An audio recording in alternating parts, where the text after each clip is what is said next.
the tool that I'll choose would be Notion AI.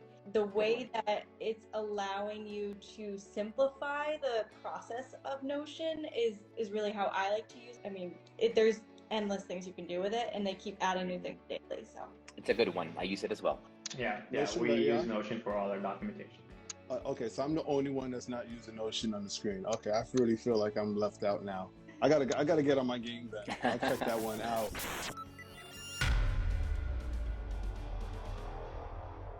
We're gonna be discussing the top AI tools for Instagram content creation. We're gonna go around and share one of our favorite top tools that we use in our own regular workflow that we think that you guys should put into your own content strategy and more. I wanna ask, what is one AI tool that you use often and would recommend to the viewers to create Instagram content? So my answer is gonna be obvious, but the way I use it is probably not gonna be obvious. So in terms of content creation, the one I use the most, it is ChatGPT, but the paid version, ChatGPT Plus, because it has all the added functionalities that I actually need. And there are like multiple ways I use it. For example, most people would probably just ask it for content ideas. However, if you ask it that way, you're only asking it based on information it has, based on the systems, the data it's trained on. The way I do it sometimes is that I would see an industry report, I would see a podcast or something, like any information that I see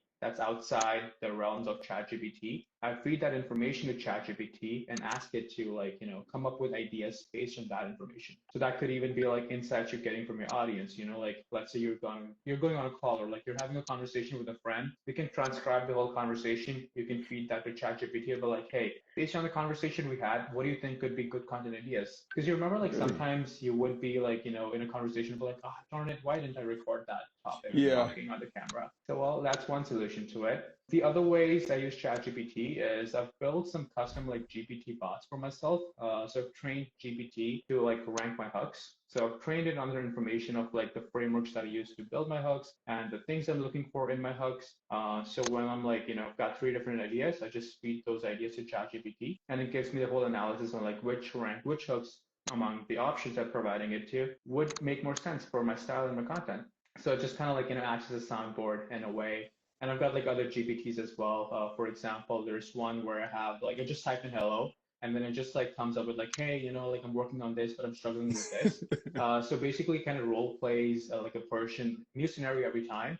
So it helps me come up with ideas what problems people might be having, so I can just create content around it.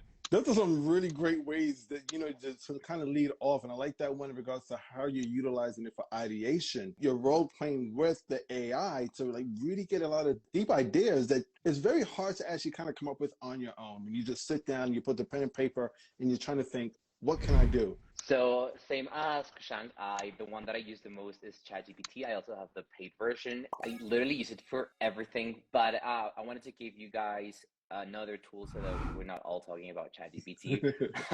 I use this tool, and you probably heard about it. It's called Metricool, and it's not an AI tool. It's a social media scheduler and analytics tool, but they have this great new AI component where it helps you come up with captions. Normally, I write my captions with the help of ChatGPT, but when I'm doing short videos for Instagram, for TikTok, or for YouTube Shorts, I use their AI tool inside of Metricool, which you give them the topic, you give them the tone you want the caption to be written as, and then it comes up with different options, and it's really easy.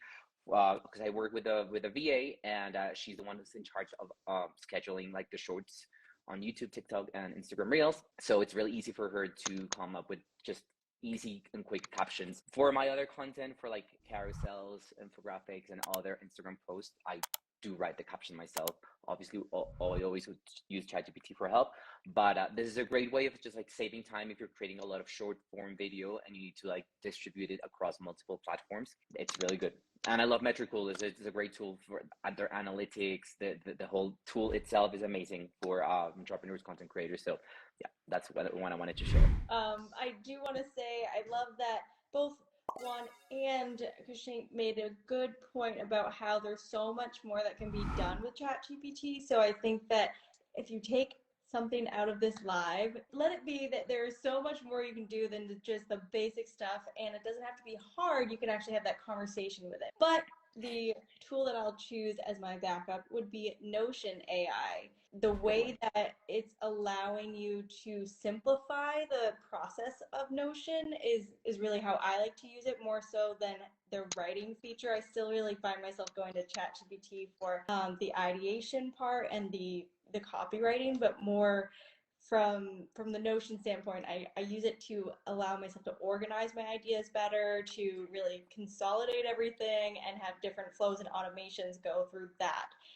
So, I mean, there's endless things you can do with it, and they keep adding new things daily. So It's a good one. I use it as well. Yeah, Notion, we yeah. use Notion for all our documentation.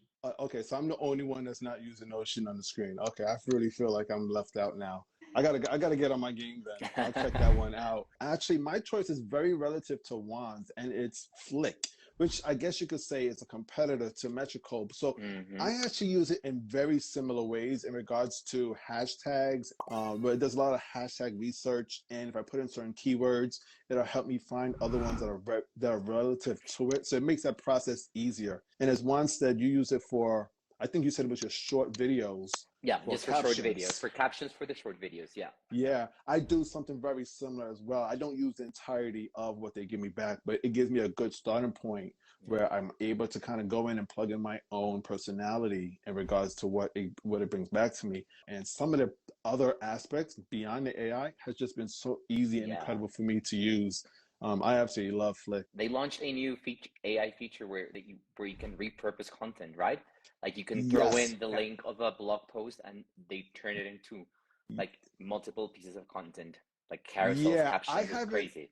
I haven't explored it just yet, but it's very interesting to think that you could take long form textual content like a blog or an article. It repurposes that content in so many other various forms. Because I think that's going to be a key thing in 2024 as we move into the next year. It's all about taking one piece of content, whether it's long form video or long form text, and breaking it down, repurposing. It all goes back to, as I stated at the top of the live, working smarter and not harder. So we don't have to go and duplicate that entire process numerous times. Yeah.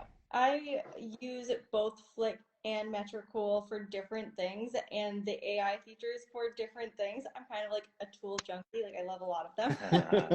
But I will say that they both have incredible user, like it's very easy to use them, and there's lots of cool things you can do with them. So I would suggest to check them both out and see how you like to work with it, what you need, right? Because there's different price points, there's different features, different integrations, etc. And I think with that, we gave you guys the AIs that we use generating our own content strategy on our daily usage, and we discovered so many different ones that I haven't even heard of yet that I'm definitely going to try.